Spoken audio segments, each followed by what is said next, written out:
Welcome to Real Money, Real Life, the podcast where we get real about money and the messy human stuff that comes with it.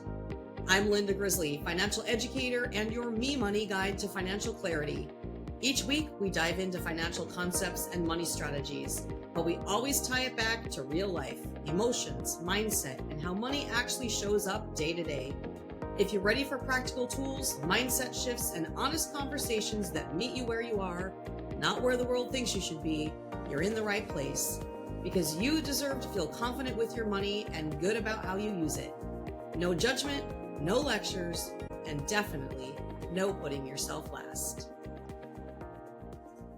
Hello, everyone. If you are listening, you are one of the real ones. The ones who want protection without confusion, pressure, or fear. Today, we're talking about insurance, specifically life, disability, and long-term care, and how to think about coverage in a practical way. Insurance is often confusing, intimidating, and sometimes we avoid it altogether, but it plays a critical role in protecting our income, independence, and long-term security. In the conversation today, we're going to break down what these policies do, when they matter most, and how to think about coverage without overbuying or second guessing yourself.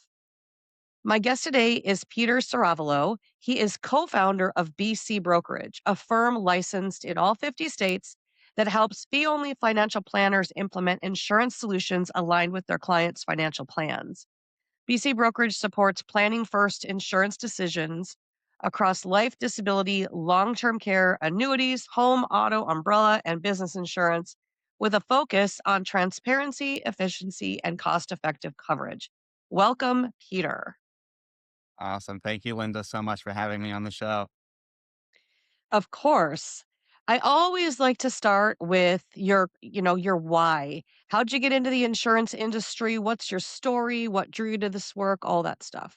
Yes. So I got drawn into the industry early on from an internship. It was my freshman year in college. I knew I wanted to help people. I knew I liked finance. My mother was kind of always in corporate insurance law. So insurance was kind of always in the back of my head, like good career path, always job opportunity, steady. But she was more on the corporate side, not the agency side. And when I was a freshman in college, I went to a career kind of fair, and one of the agencies at the time that was there was Northwestern Mutual. Not knowing anything about the industry, the background, anything, they were nice, talkative people. They were looking for, you know, athletes or people who were connected in the area. And I was like, heck, you know what? It looks good. I'm going to be able to meet a lot of people and hopefully do a little bit of finance and help people. And, I was so young and naive. I didn't even know what I was getting into. Learned very quickly what that environment was. It was more of a sales environment than a financial planning environment. But I learned, a process. I learned how to prospect, the ins and outs of the business. And I was actually pretty good at it. So I was at Northwestern Mutual, kind of working part-time throughout college for 2.5 years. And during that time, I actually met my business partner as well, too. Yeah, great story. A lot of people start out in the financial services industry through a similar path like that, which actually brings me to my next question is how did you decide to focus on supporting fee-only planners rather than selling directly to consumers? Yeah, so this is very simple. At Northwestern Mutual, it was pick up the phone and dial. Smile and dial. Call your friends and family. Write down 100 people that you know from like growing up playing travel hockey, golf, my parents' friends, neighbors, you name it, right? And cold calling taught a lot of lessons, but it's not very fun. And it teaches you a lot about, hey, who should you call? Who should you spend your time with? And I always thought in the back of my head, well, how can I get the phone ringing the other way? I don't want a cold call anymore. I want to pick up, have a qualified person say, hey, I need help on insurance. You're the person. So I spent 2.5 years at Northwestern Mutual, really learned the process, got my licensing. And this was all during college. And then kind of my junior, senior year, worked for an independent agency and learned really quickly that just through networking, I met a fee-only planner And I'll never forget it. I was at a networking event, talked to the planner. They're like, hey, I have a client. They need term, they need disability. I have nowhere to send them. I don't trust anyone. They're like, they're explaining like what even fee only was. This was my first introduction. It was like at like a networking happy hour with another young fee only planner. And I was like, hey, like I'm an independent broker. You know, you can send your client over to me. You can be on every single meeting with me. You can double check my work. I'll show multiple carriers. I'll implement exactly what we talked about, nothing else. And I'll send you a copy of the policy at the end. From that moment, I started a relationship with that fee only planner. I was like, holy cow, let me meet a few other people in your firm. And then at that time, CFP, let's make a plan.com, they still had on the search function, you could choose compensation models. Okay. They used to have a button that literally said fee only. And Really? that was taken off the Let's Make a Plan website. If you look, there's a lot of articles or blogs of planners with their opinion, like, oh, they should have kept it. Oh, they shouldn't have. But around middle of 2020, like probably halfway into the year, because during COVID at the very beginning, I was using it. And I was looking up fee only planners, calling them, telling them, hey, I'm an agency. I work specifically with fee only planners just like you. And yeah, that's how I got my start working with fee only planners. So I started off with a few in Indiana. And, over the last 6 years, I mean, I've been thankful to work with thousands of financial planners throughout the country. Yeah, that's great. And if you're listening and you're wondering what we're talking about as far as a fee only planner, go back and listen to my episode about how financial advisors get paid. It talks about the different compensation models that there are. So, specifically, what we're talking about today is Peter provides a service to advisors who do not get paid commissions on anything.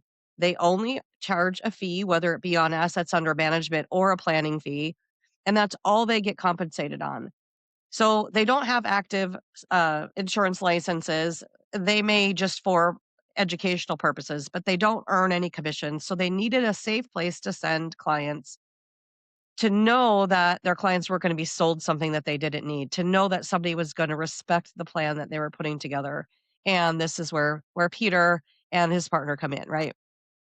Correct. All right. So let's see. Let's go ahead and let's go into Insurance 101, specifically today, focusing on life, disability, and long term care.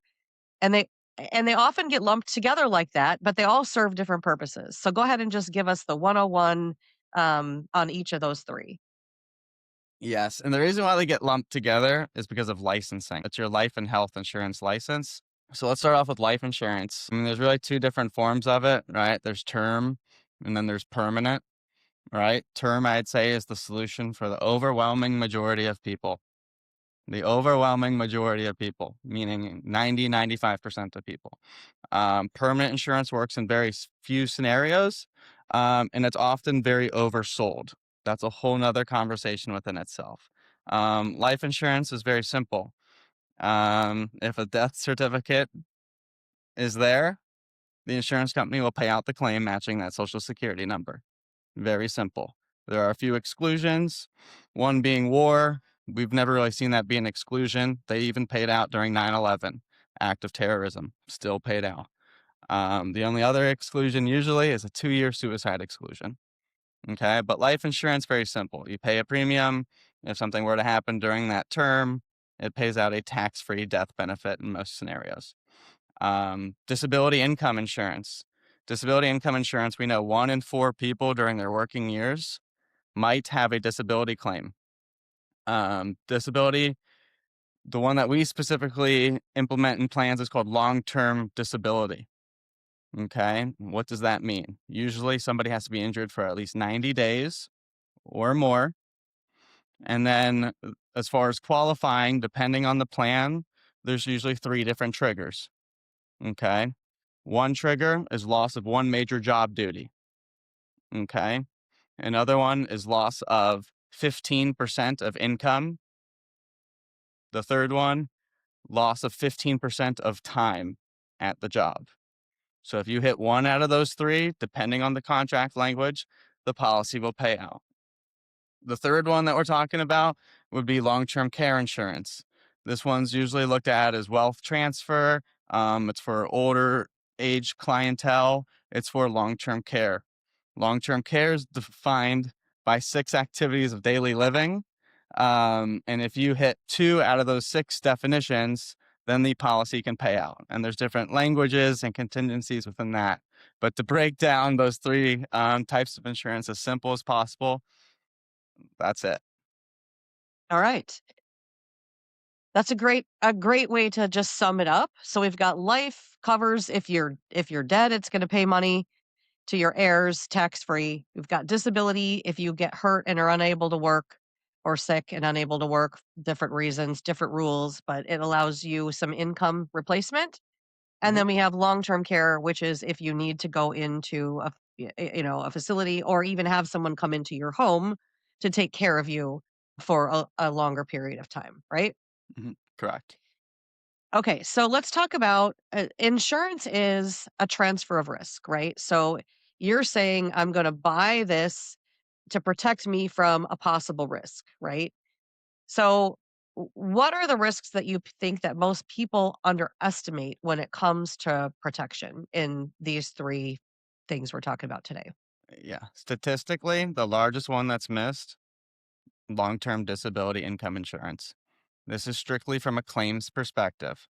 We know statistically that 1 in 4 people will be out of work for 3 months or longer during their working years, up to age 65. Term life Wow. insurance, right? And so, like, let's talk about disability for a second, right? Because people are Yeah, like, that's oh, well, like, I'm working from home right now. Okay. If I got disabled, I could probably still, produce an income, right? Um, the thing is that many people don't understand is that long-term disability is for an injury outside of work. Okay. I'm going on a ski trip this weekend.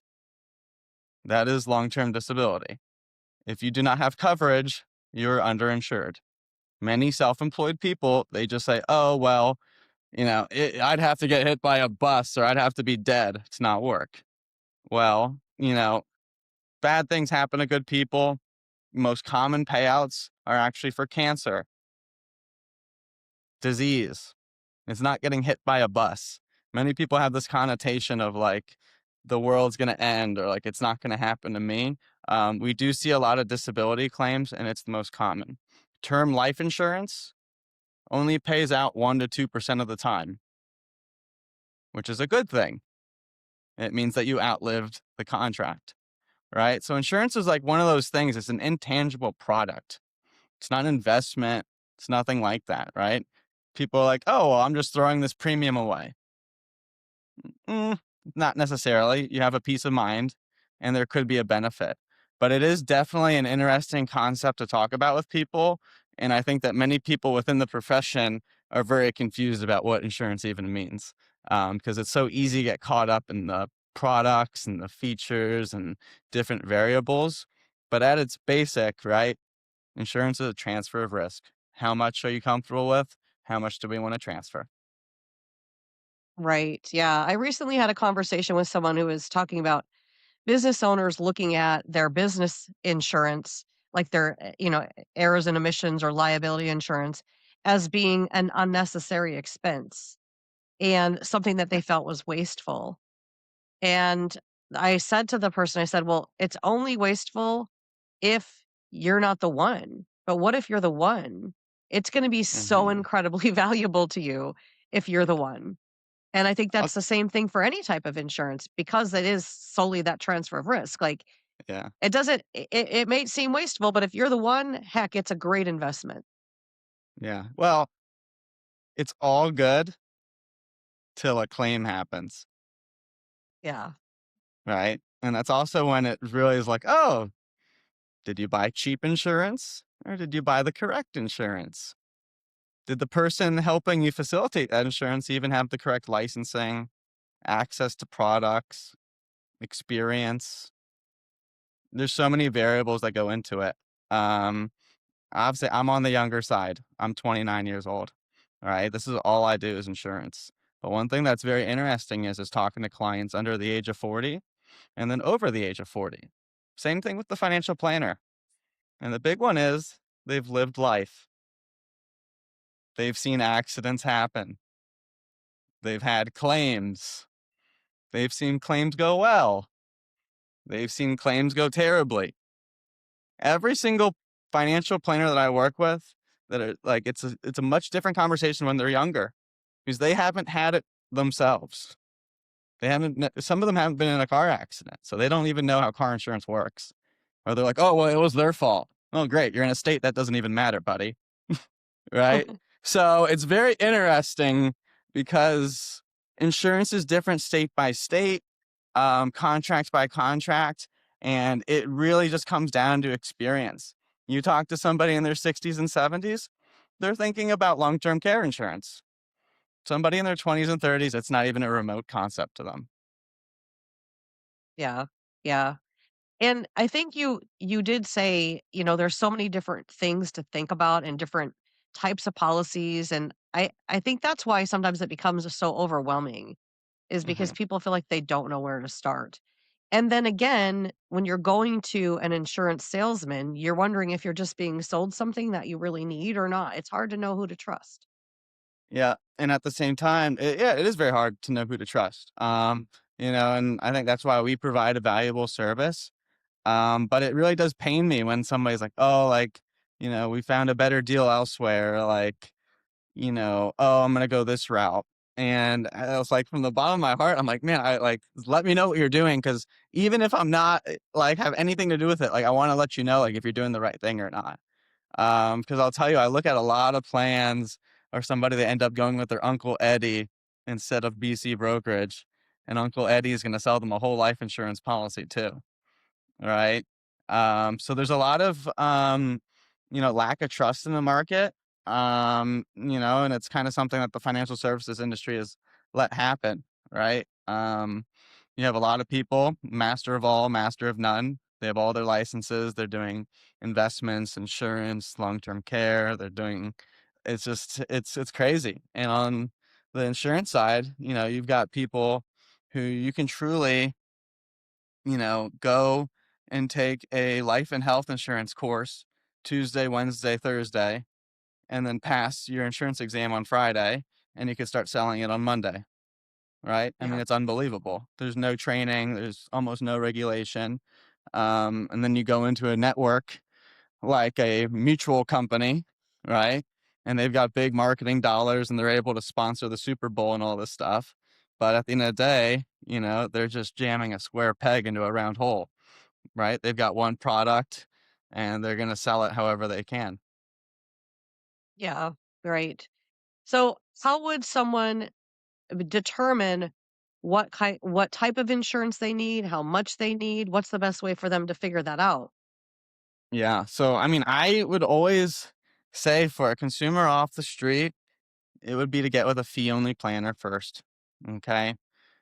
I hate to say it, you're not going to run into a very nice insurance agent. You're just going to take time out of their day to go through your budget and to really like sit at the dinner table with you and go through your budget and what your needs are, right? That's just from my experience. I think that the way that we work with financial planners, we work as a team. There's a lot of checks and balances going on, right? And we're really implementing things. Because the other one is that we talk about a lot is we can make financial plans all day long, but none of it matters unless if we implement the financial plan, right? So getting people through underwriting, right? Keeping these policies in force, updating them. There's a whole lot that goes into maintaining insurance. And I mean, it does take a team to work at it. So that's where I really do believe like working with a fee only planner. The fee only planner does the financial plan. They're going to write a prescription for insurance, for lack of a better term. And then they're going to send that client to us and we're going to fulfill that insurance need. So whether that's term life insurance, disability, and then shopping their home and auto or whatever it might be, BC brokerage, we really do look at ourselves as like a pharmacy for insurance for these fee only planners. That's where we are in the marketplace. And do you work with, if somebody's listening and they're interested, do you work directly with people or only through fee only planners? Yeah, we do work directly with consumers. It's a very small part of our business, maybe 5 to 10%. Um, but we will only work with fee only planners or if it's direct to consumer. So we do not split commissions. We don't do fee-based. We don't do anything like that. Our service to financial planners and to the client is inclusive, okay? The way the BC brokerage gets paid, we're paid via commission, okay? We get paid directly from the insurance carrier. It is baked into the price of the policy. If you go to prudential.com or you buy Prudential through me, it is the same exact cost. So the commission is baked into there. I just want to point that out, that our service, it is free. I hate to say it, but we do get paid on the back end via commission from the carrier. So it's inclusive. It's something that we do. But that's also, thankfully, like, we're in a position in the market where we have enough volume and enough trust that we're able to then spend that time to really do insurance planning. Most insurance producers, they're so busy trying to jam applications in and hit sales goals that they're not even really reading the fine details. They're just not. And if you were to go up to most insurance agents and actually ask them the ins and outs of a contract, they would have no clue what a disability policy is. I- It's just it's sad a lot of the times. Yeah. Okay, so let's talk about when people need to think about the different types of insurance. So, Hmm.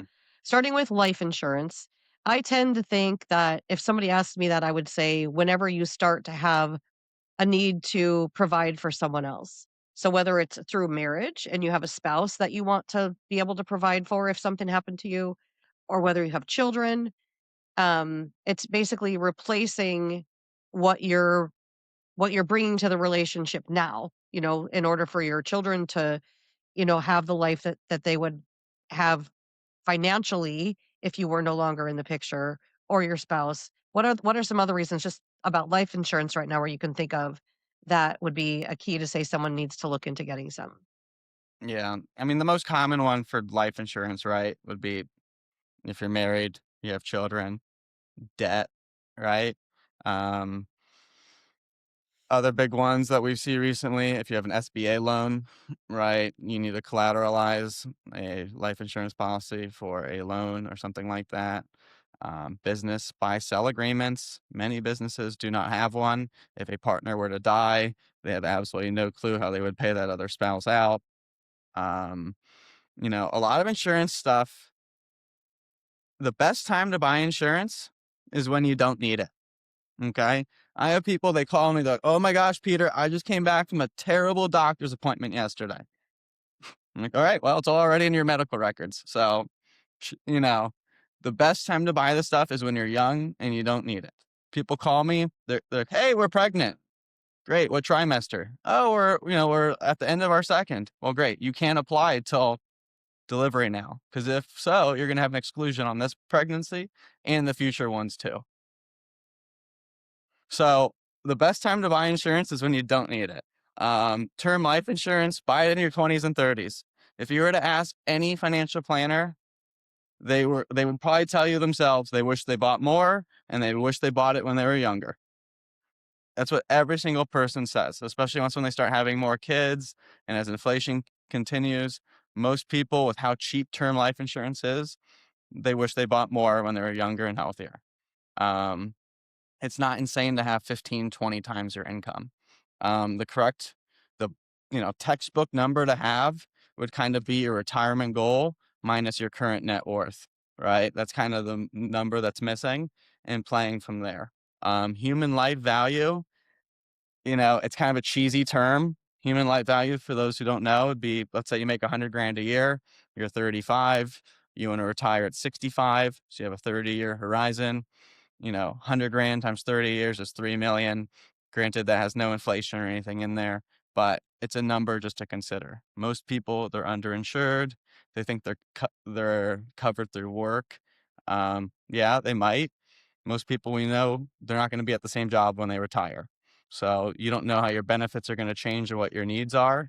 And if your benefits change and you don't have as healthy of life insurance, and now you're older, you're less healthy, you might not get what you need.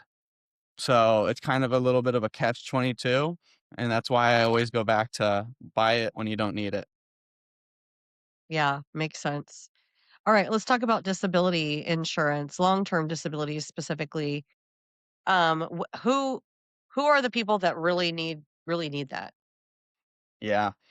The ones who really need it, I'd say sole proprietors and small business owners. Those who don't have coverage through work. Okay. Coverage through work, it's okay. Better than nothing, right? But those who truly have nothing, the 1099ers, financial planners, right? Small business owners, the people who say, I don't need insurance, they're the ones who need it the most. All right, and what about long-term care? And my question there is not who needs it, but Yeah. when should people look at buying long-term care coverage? Okay. Dave Ramsey has 7 baby steps, right? 7. I would put long-term care insurance as step number 11 or 12. Okay. And I say this because it's for a select audience, right? You need to already have good retirement savings, not be in debt, not be behind, right? So that's where it's kind of like you need to be further along in your financial plan.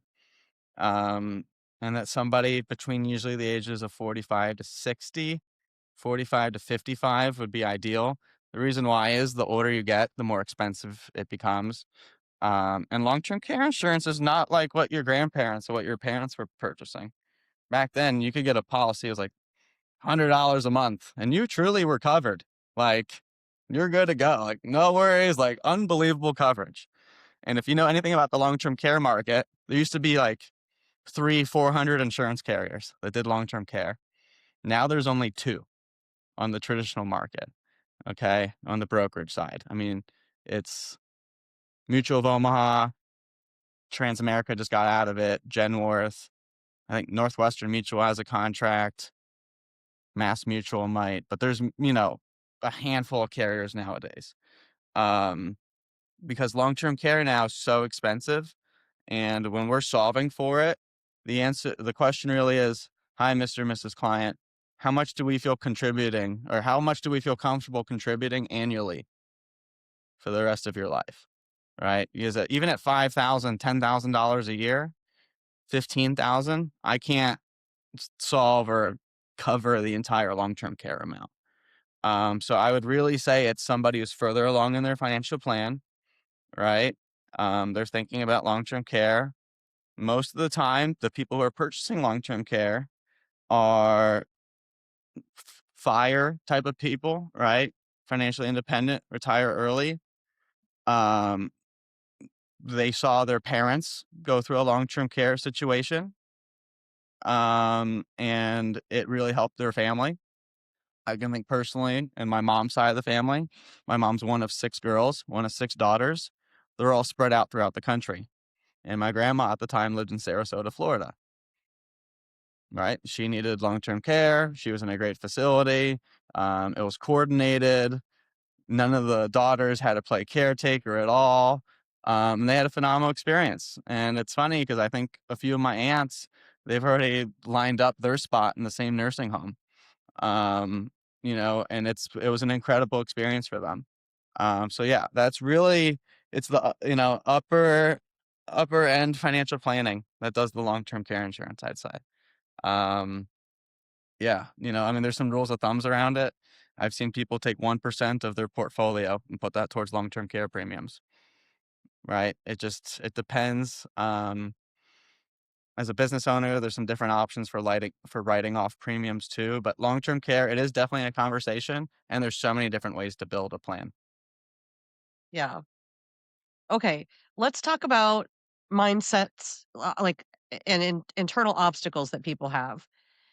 People avoid insurance conversations generally, Mhm. avoid insurance conversations until either a crisis forces them to think about it or they've seen someone that's close to them go through a crisis that forces them to think about it. Yeah. What are the things that you see commonly that people might resist purchasing insurance? Um, I mean, I think it's a lot of the hurdles of, it's an intangible product, okay? It's not gonna happen to them. Um, and I think insurance a lot of times is sold as like a scare tactic, not a peace of mind. There's a couple of things just from experience that I see too, right? Like, how are their household, what's their household budget like? Are they tight on money? 'Cause if they're tight on money, they're obviously going to hate insurance. I mean, I could tell you that from the get go. Yeah. So, and usually a lot of that actually stems from spending problems, right? So they're always on offense. They're never thinking about defense, Yeah. right? So it's just, there's a lot of psychology around that. Psychology maybe about maybe how they were raised, right? Some families, they like, it's interesting talking with some married couples, and it's interesting when both spouses are there, or when one's there and one's not, and one's a stay at home, one's not, and what do we think's going to happen, and what do we want to pay? So it's also a lot of miscommunication, or people not communicating well within the household of what they actually want to have happen, or what's important if something were to hit the fan. Yeah. Um, I grew up in New Jersey. Um, 9/11 occurred. There were some parents on my block who didn't come home.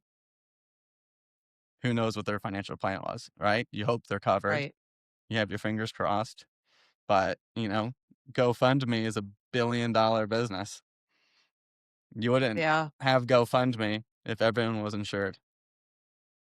This is true. Don't get a GoFundMe, go fund yourself. Fund yourself in advance Yeah, and it with could be for through $50 insurance. a month. It's Yeah. cheap. Like, term life insurance is cheap, really cheap. You know, Disability, yeah. a little more expensive, but, like, term life insurance, I always like, is the other one is that I say is, like, if that person's complaining, I don't want them as a client. That same person is gonna be complaining when there's a claim. And they're gonna be like, "Oh, Yeah. I thought I bought more." No, you didn't, and thankfully, I have everything recorded, so Yeah, I think that any person who's worked in the financial planning business or financial services for even just a couple of years probably has some sort of story about insurance that's happened to a client or someone else's client in their office. Because I know I Mhm. have thinking of like at least a handful that I could tell right now um about insurance where for instance one is someone came and asked me because I was in the financial planning space like about this term policy they had that was going to be expiring soon and what they should do. And we talked about it. We decided, yeah, you should definitely get another term policy because you're not ready for that to expire yet. You need to extend it or do whatever. And this person, their sister was also a financial planner through another company. And so he said, well, I should probably do that through my sister. I said, yeah, do it through your sister. Go get it from your sister, whatever, just get it done. Well, this person died like a year later from COVID. And I've always wondered if he had eh, had gotten that policy or not. If he had Yeah, done the work. He was asking me the question and I was like, "Yes, you need to and make sure you do it," but I don't know if he ever did. yeah, it's interesting for sure. Um, yeah, one thing that I think about a lot too is always just whenever there's a transaction, what's everyone's interests, okay? And there's some times, and it kills me in my CRM, people who just didn't get through the process, right? They just never responded to anything. They never filled out that DocuSign. Right? And then they don't have insurance and things change. Or I have Yeah, clients who, I remember having a discussion, they picked the lower amount, then they come back 5 years later now. They want this coverage we talked about before, but their blood pressure's up and now they're a standard instead of preferred and the rate's twice as expensive as they thought. yeah, And there's a lot of variables there and things like that. But yeah, I mean it's all good till there's a claim. right, Like, I right. can't say that enough, and that's when everyone's checking their E&O policy, and most people, they don't even know what their E&O policy covers. So, it's very interesting because people, they'll just buy stuff and they'll be like, "Oh, yep, it's a good policy. It's got all the bells and whistles." Well, have you read it? Have you even uploaded it into ChatGPT and had it read it for 5 seconds and just got the basics on it? Most people Yeah. have no clue. No Yeah, clue. Or, like, if you it go to the Hertz rental dealer or whatever, and you go rent a car. Should you have that insurance? Or is the stuff you have sufficient? Do you think your Amex is really going to take care of you? Right. It All good depends. questions to ask. Yeah. All right, Peter, tell us who needs to find you and where they can find you. Yes. So, I mean, anyone who's looking for an unbiased opinion on insurance, um, even if you don't, need insurance, you just want a second pair of eyes on it, have someone go through it, sift through it. We're always happy to take a look. But I mean, BC Brokerage, we specifically partner with fee-only financial planners who are looking for a trusted insurance partner. But we do work directly with consumer as well. Um, we don't have sales breath. I don't need you as a client. I'm happy to review your policies though. So, if you're looking for a trusted advisor, please reach out. We're happy to find some time for you. Great. And your website is the Yep. best place to find BC. you? Yes, our website's the best place to find us. It's very interactive. You can run quotes on there. There's an AI chat box that works very well. But bc-brokerage.com is the best place to find us. And to follow me personally, I'm on LinkedIn. So just Peter, I think I use my middle initial, so Peter C. Ciravolo would be the best place to follow me. I post stuff about insurance. I love to travel, so that's the best place to follow me. Great. I'll put those links in the show notes for everyone. Thanks so much for being my guest today, Peter, and providing all this information about life, disability, and long term care insurance. Yes, you bet. Thank you so much for having me on, Linda. You are welcome. Here's our closing nugget. Insurance isn't about expecting the worst, it's about giving yourself options when life doesn't go as planned. If you're still here, you're one of the real ones. Thanks for listening to the end. And you matter.